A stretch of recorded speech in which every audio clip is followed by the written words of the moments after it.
কি ব্যাপার? মূর্তির মতো দাঁড়ায় রইছো। আমার প্লেটে ভাত বেড়ে দিবে কে? জানো না প্লেটে ভাত না বেড়ে দিলে আমি ভাত খেতে পারি না, আমি খাই না। মা আসলে আমি তো রোজা।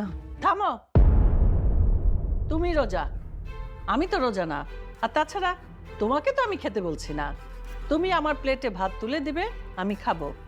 আর আমি কখনো ভাত তুলে খাবো না। আম্মা, তুমি এটা কোন ধরনের কথা বলছো?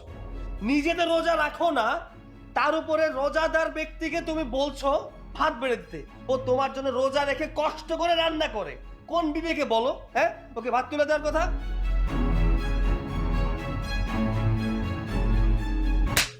হরমজাদা, তুই কি বললি? তুই তোর বউয়ের পক্ষ নিয়ে আমাকে এত বড় কথা বললে? আম্মা